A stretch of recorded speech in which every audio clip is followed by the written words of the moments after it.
大家好啊，歡迎收睇我嘅頻道超級潮主啊！今日準備介紹個有華人嘅地方，農曆年就有佢嘅殿堂級糕點，佢就係蘿蔔糕啦。呢個食譜可以食盡材料嘅精華，精簡咗好多個程序同埋集合唔同嘅技巧，仲可以慳力省時間，而且避開晒所有唔成功嘅陷阱，例如最常見嘅蘿蔔唔夠汁開粉漿嘅問題。希望所有人即使身處外國，材料來源各異，都能夠成功做到一樣美味嘅蘿蔔糕。佢個材料就係蘿蔔，配料就係臘腸、臘肉、蝦米、瑤柱、冬菇、鷹粟粉、粘米粉，仲有佢嘅調味就係鹽、糖、魚露同埋蠔油。我會喺整蘿蔔糕嘅前一晚浸定冬菇、瑤柱同埋蝦乾嘅。咁冬菇浸到吸晒水，好似鏡頭咁嘅效果呢，就可以放埋一邊備用噶啦。我哋會首先處理蘿蔔，洗乾淨，去除頭部、尾部，再批埋皮之後，就利用刨絲器具嚟刨絲。因為我每次最少都會做7斤甚至16斤嘅蘿蔔，咁近呢幾年呢，就轉用咗廚師機嚟代替人手刨蘿蔔絲啦，咁可以慳力同埋節省時間。咁因為要配合廚師機刨絲入口嘅大小，所以我會將蘿蔔打直切開一半嘅。呢個蘿蔔糕就有3個特色㗎。第一，整個蘿蔔糕只沿用蘿蔔嘅原材料嚟製成嘅，係唔會加任何水嚟溝粉漿㗎。我哋只會用蘿蔔汁嚟溝粉漿。第二，調味同埋油份呢都會沿用返配料嘅精華嚟做嘅，例如臘肉嘅臘腸啊嘅油份嚟炒配料，同埋蝦乾、瑤柱、冬菇浸發過嘅水嚟做調味。第三，喺質感方面呢，蘿蔔分別會刨成幼絲同埋粗條嘅，咁就可以一次過享受2種唔同嘅質感。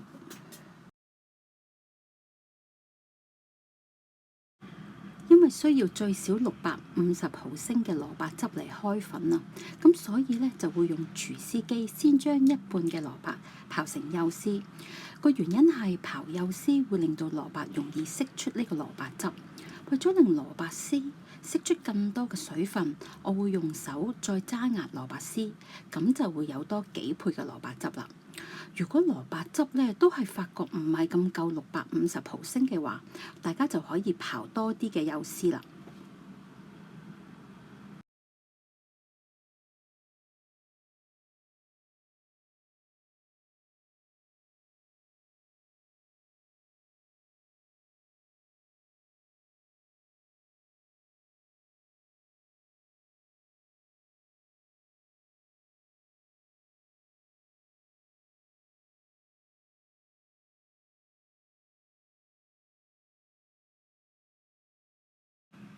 我哋準備咗足夠嘅蘿蔔汁開粉漿之後，就可以開始刨蘿蔔條。反轉刀片粗頭嘅一面，就可以刨蘿蔔條㗎啦。成個刨幼絲同埋粗條嗰個程序，都會用4度嘅力度嚟刨嘅。咁刨完蘿蔔粗條，你會發覺粗條出嘅蘿蔔汁呢，比蘿蔔幼絲係少好多㗎。就算你用手揸完，都只有好少水。所以我一開始就提議大家要先刨幼絲，肯定有足夠嘅蘿蔔汁去開粉，先至再刨粗條嘅。咁呢個先後次序就可以避免蘿蔔唔夠汁開粉嘅問題。至於蘿蔔粗條剩餘嘅蘿蔔汁，因為佢剩餘嘅蘿蔔汁水分唔多，咁我哋呢就唔好浪費佢，可以用埋嚟開粉漿。假設你買嘅蘿蔔可能嗰水分唔夠，咁如果你全程手刨或者用機刨完蘿蔔絲，都唔足夠650個毫升嘅蘿蔔汁嚟開粉漿，就可以將一部分嘅蘿蔔絲直接打碎至成汁，咁就可以解決呢個先天性蘿蔔唔夠汁開粉漿嘅問題啦。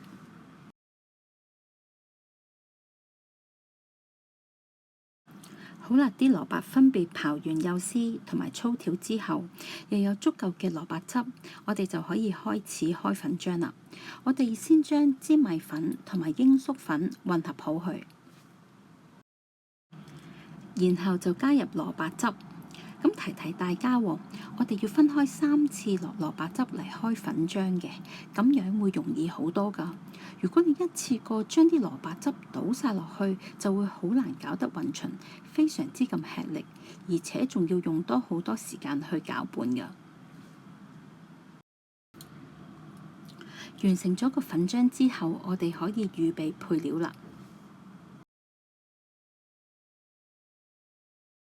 先準備瑤柱同埋蝦乾，將瑤柱用攪拌機打碎。嗰個技巧係唔要打太耐，好似鏡頭咁樣一絲絲就會同用手撕開冇分別嘅，好睇又有質感。然後將蝦乾同樣打碎到好似鏡頭咁嘅效果就可以㗎啦。至於浸瑤柱同蝦乾嘅水，我哋全部都要保留嘅喎，一陣間會用佢做天然嘅濃縮高湯嚟調味啊。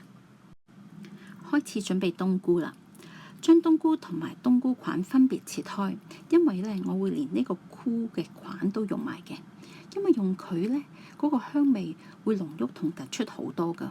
但大家切記呢，要將塊味污糟嘅部分切除先至好食用喎。如果你唔接受菇塊，你加多幾粒冬菇嚟補償菇塊嘅份量就可以啦。咁我以前冇用攪拌機，我就會將冬菇嘅菇身打橫開半，切條再切粒嘅。但為咗節省時間呢，我而家就改用攪拌機打碎啦。個技巧就係將菇身一開四先打碎，就唔要打太耐、太長時間，打到類似鏡頭咁嘅大小，其實就同手切菇粒分別唔大，咬落去一樣咁有質感。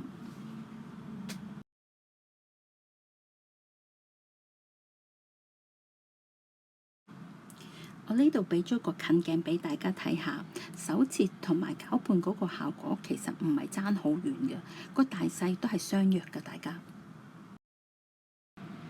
至於呢個菇塊，因為佢個纖維比菇身密好多，就要打碎啲，好似鏡頭咁碎就可以啦。大家浸完冬菇嘅水呢，同樣係要保留，一陣間會用嚟做調味嘅。而家開始準備臘腸同埋臘肉，洗乾淨佢哋之後，就要用熱水煲2至3分鐘，因為佢哋軟身嘅狀態係會容易切好多㗎。咁相反，佢哋本身就係硬身嘅風乾食物，咁你唔整軟佢呢，你就要花多好多氣力去切嘅。我哋趁住臘肉軟身，就去皮切粒，放攪拌機打碎，因為臘肉好硬啊，打碎啲嗰個口感好似鏡頭咁，就會比較好食嘅。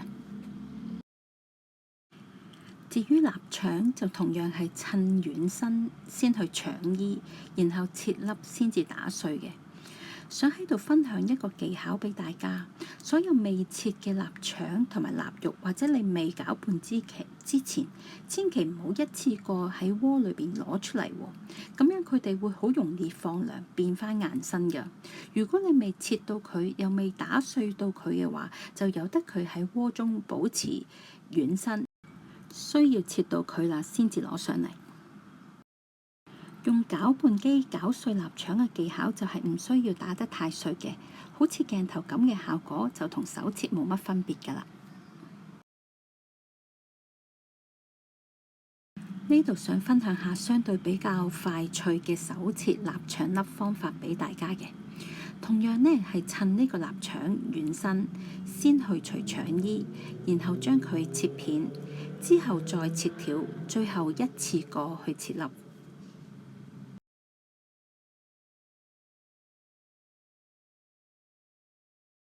所有材料都準備好啦，咁分別有粗嘅蘿蔔條、幼嘅蘿蔔絲，用蘿蔔汁開成嘅粉漿。調味料係蠔油、魚露、糖、鹽，仲有冬菇粒、蝦乾碎、瑤柱絲，唔少得嘅瑤柱水、蝦乾水、冬菇水。仲有切好嘅葱粒、臘肉碎同埋臘腸粒。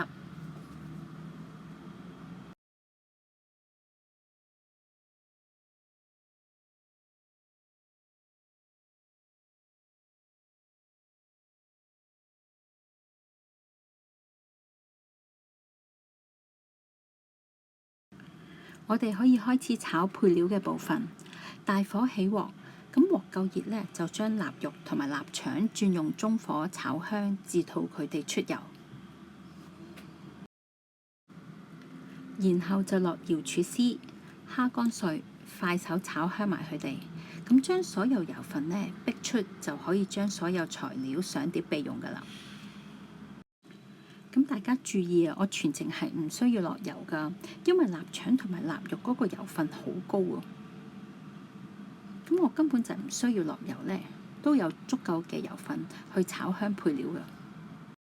同埋臘腸仲有臘肉呢，都係比較容易炒燶嘅材料，所以我全程用中火嚟炒就 OK 㗎啦。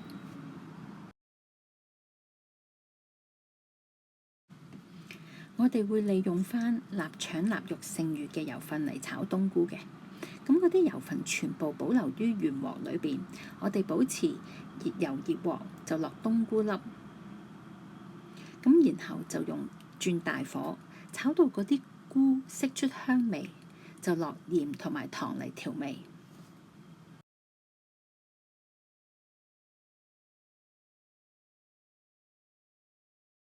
最後我哋會再加蠔油嚟調味嘅，然後呢，再炒到嗰啲菇佢帶少少金黃色，咁就可以上碟備用㗎啦。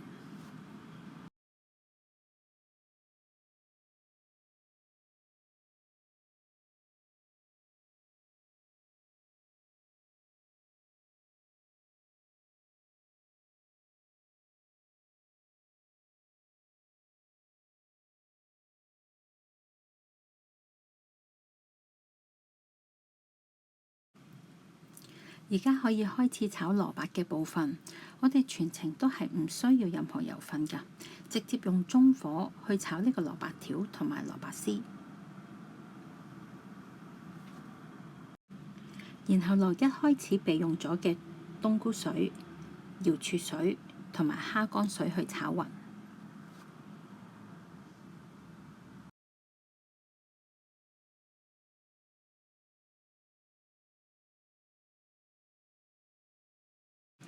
炒到啲蘿蔔條啊、蘿蔔絲都軟身，好似鏡頭呢個咁嘅效果呢，就可以將之前90%嘅材料冬菇粒啊、瑤柱絲啊、蝦乾碎、臘腸粒、臘肉碎全部都落鑊一齊炒。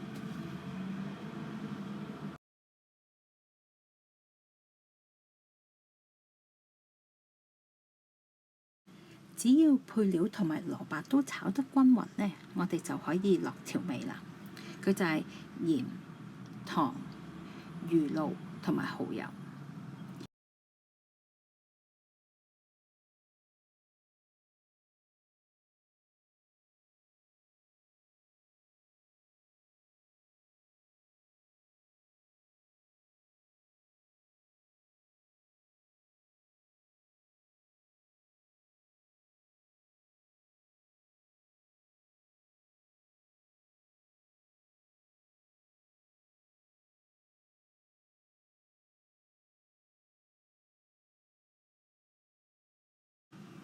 肯定所有調味料同埋蘿蔔，仲有配料呢，都炒到均勻之後，呢個時候所有調味料就已經滾起嘅啦，代表佢已經全熟透晒。加上又炒得咁均勻，我哋就可以落粉漿。提提大家，落粉漿之前呢，要攪一攪拌個粉漿，避免佢呢嗰啲粉會沉澱喺底部啊。咁你攪拌勻勻之後呢，就可以將粉漿平均咁樣落鑊啦。粉漿落咗鑊之後呢，我哋就要立即熄火啦，因為粉漿呢會越炒佢越結身㗎。如果你唔識火炒咧，你要花多好多氣力，同埋咧你又要去擔心咧佢一陣間會黐底啊、炒燶啲咁嘅問題。所以我哋熄咗火咧，就會方便自己去撈勻佢。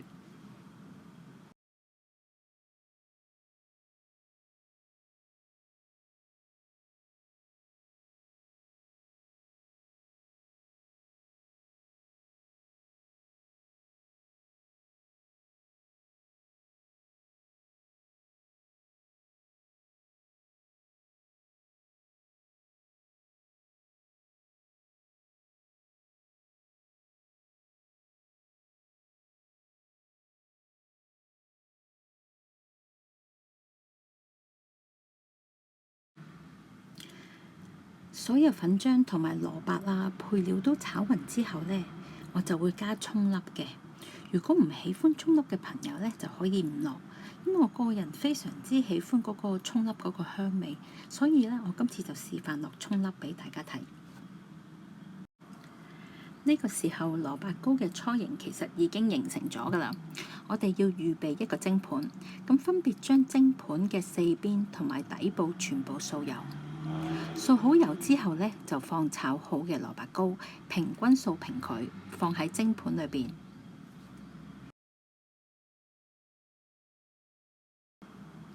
然後我哋就篤孔，等佢呢一陣間有啲蒸氣可以流通，容易啲蒸熟嗰個糕。篤完孔之後，我哋就將頭先剩下嘅材料，臘腸啊、臘肉啊、蝦乾啊、瑤柱、冬菇粒咁樣，全部平均分佈喺蘿蔔糕嘅表面做裝飾。然後大滾水落鑊，全程大火蒸蘿蔔糕45分鐘。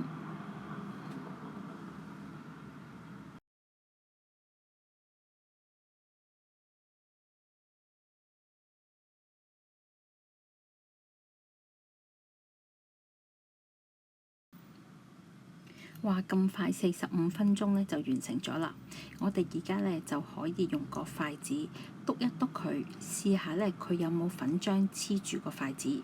如果冇呢，就代表個蘿蔔糕就已經全熟，就可以上枱㗎啦。剛剛蒸熟嘅蘿蔔糕呢係會有好多水分㗎，咁大家唔需要擔心，咁呢個係正常嘅。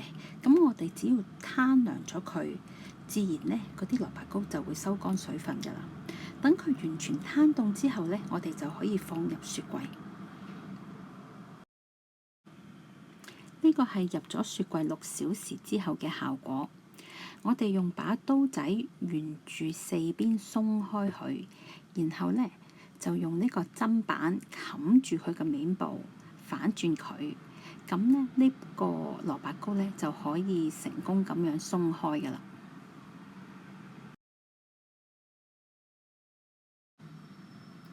想食嘅時候呢，就可以切開佢煎菜面就食得㗎啦。又或者就咁蒸熟呢，都非常之咁美味嘅。咁我而家建議大家呢，就將嗰個蘿蔔糕切厚啲，大概係1隻半手指咁嘅厚度，因為呢個蘿蔔糕呢係非常之咁足料喎。咁呢個厚度呢，就可以食到佢嗰個軟糯同埋非常豐富嘅材料嘅。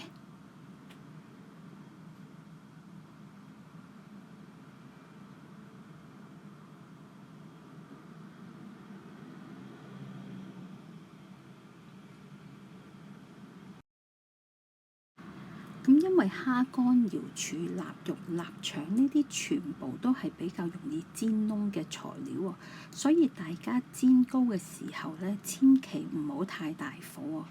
如果唔係呢，啲蘿蔔糕未熱就已經燶咗㗎啦。所以煎蘿蔔糕呢，我會用細火嘅。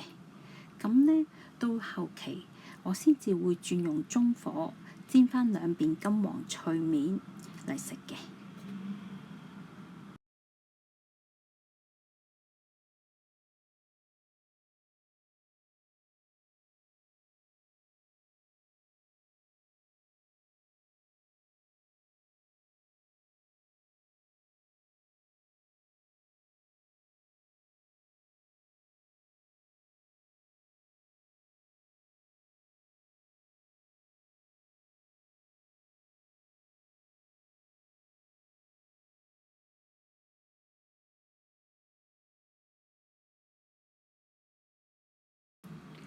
煎香咗嘅蘿蔔糕，外面香脆，內裏咧就軟糯。佢原汁原味，我相信呢，食過嘅朋友都一定會喜歡㗎。咁喜歡呢個蘿蔔糕嘅朋友，記得讚好、分享同埋訂閱我嘅頻道喎。多謝晒，thank you，下次再見。